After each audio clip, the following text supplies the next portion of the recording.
Okay, सभी बच्चे इसका बॉल बनाएंगे, अपने अपने पेपर का पेपर बॉल बनाएंगे।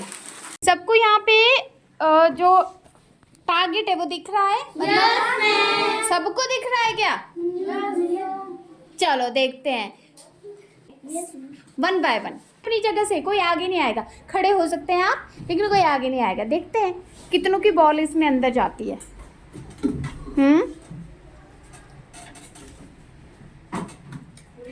फेंको फेंको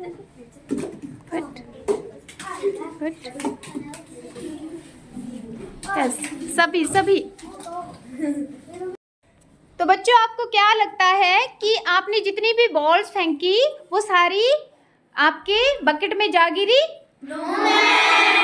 अच्छा, तो क्या लग रहा है आपको कि कितनी कर बॉल उसमें गिरी होंगी? 5, 7, 3 है ना, कुछ ऐसी गिरी है। बाकी बॉल्स हमारी नीचे गिर गई। ठीक है, तो अभी आपको मैंने जब बोला कि आप सबने ही बॉल्स पीछे से, आगे से, साइड से, जो आप जहाँ भी बैठे हैं वहाँ से आपने बॉक्स में डालनी है। तो आपको जब मैंने ये कहा तो ये मैंने आपको किस तरह का अवसर प्रदान किया? समान अवसर प्रदान किया या असमान अवसर प्रदान किया? समान। तो इसको हम इंग्लिश में क्या बोलेंगे? इक्वालिटी। किसी को तो फायदा हुआ होगा इक्वालिटी का? आगे वालों को। आगे वाले हाथ खड़े करेंगे। ओके, आपको लगता है कि आपको इसका फायदा हुआ?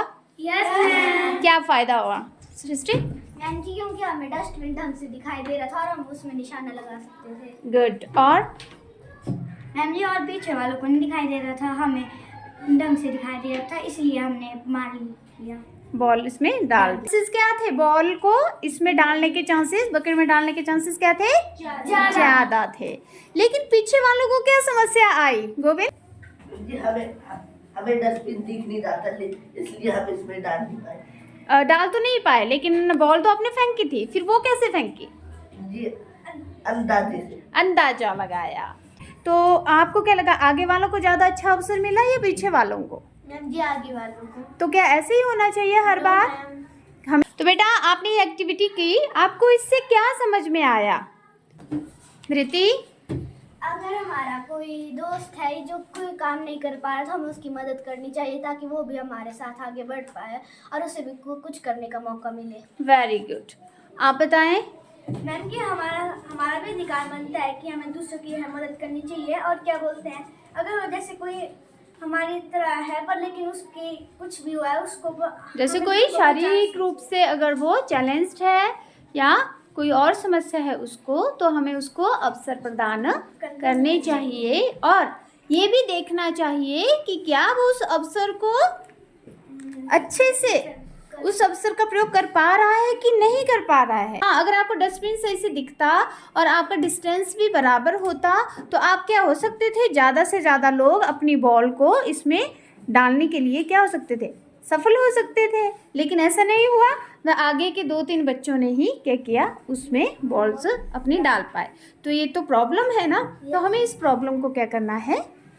ख़त्म करना है। और हम क्लासरूम में ऐसे ही अपने साथ जो आपके फ्रेंड्स हैं, हमारे साथ जो रोज़ चीज़ें सीखते हैं, उनको हम ऐसे ही हेल्प कर सकते हैं। ये गेम की, तो आप बच्चे मुझे बताएंगे कि हम किस तरह से इस गेम को और ज़्यादा इफ़ेक्टिव बना सकते थे। इसमें अगले बच्चों को दिखाया दे रहा होगा और पिछले बच्चों को दिखाई नहीं दे रहा होगा, इसलिए उसको डेस्क पे भी खिला सकते थे। यस, जो पिछले बच्चे हैं हम उनको एक सुझाव आ गया, उनको हम बेंच पे भी खड़ा करके बोल सकते थे कि आप बॉल उसमें डालो ताकि उनको बकेट इजीली दिख जाए। ओके, और कोई? छोटे हाइट वाले बच्चे को बेंच में खड़ा, बेंच, हाँ, जिनकी हाइट छोटी थी, जैसे पीछे कुछ बच्चे हैं जिनकी हाइट आगे वाले बच्चों से छोटी है, तो उनको हम बेंच पे खड़ा कर सकते हैं। ठीक है, और मैम जी, पहले आगे वाले डेस्क बच्चों, जो आगे वाले डेस्क पे बैठे थे बच्चे, उनको मौका देते, फिर उनको पीछे कर फिर आगे वालों को डेस्क पर बिठा देते। अच्छा, आपका मतलब है कि जो फर्स्ट रो वालों को दिख रहा है डस्टबिन, है ना, उनको हम पहले उनसे ही बॉल इसमें डलवाते, फिर उसके बाद उनको पीछे ले जाते और पीछे वालों को बारी बारी से हम आगे ला सकते थे। और मैम जी, इस डस्टबिन को और ऊपर भी और वो भी कर सकते थे, ऊपर। गुड। इसकी हाइट को भी हम ऐसे रखते हैं ताकि सभी बच्चे आराम से डस्टबिन को या इस बकेट को देख पाते। Good Prince. अभी जो बच्चे आगे बैठे थे वो बॉल फेंक सकते थे डस्टबिन में, और जो पीछे बैठे थे उन्हें डस्टबिन दिख रहा ही नहीं था, फिर क्या करें? तो इसलिए हम कुछ नीचे रख के डस्टबिन को ऊपर कर सकते थे। गुड, ये सजेशन 2 बार आ गया कि हम इसको क्या कर सकते थे, हाइट पे, बहुत ऊंची हाइट पे रख सकते थे ताकि सब बच्चों को एक बराबर हाइट पे ये डस्टबिन दिखे और वो अपना निशाना लगा सके।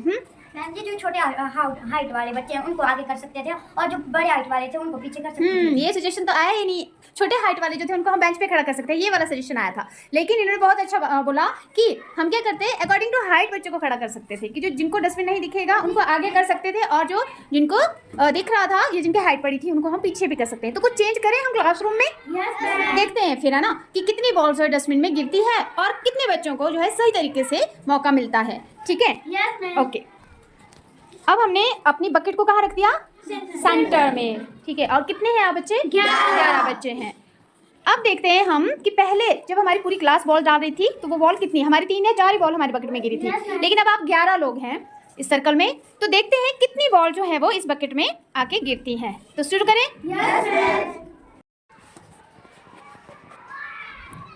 गो।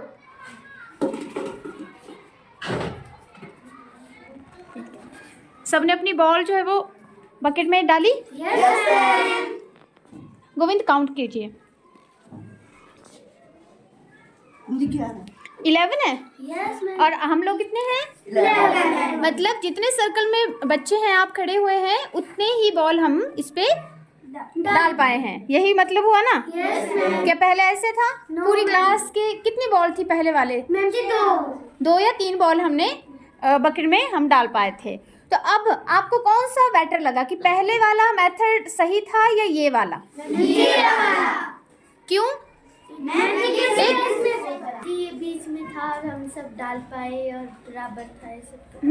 मैम और इस क्या बोलते हैं, इसका डिस्टेंस भी बराबर था हम सब। यस, मेन चीज़ क्या थी कि सबके लिए लगभग जो इस बकेट की दूरी थी वो बराबर थी और कोई आगे पीछे भी नहीं था।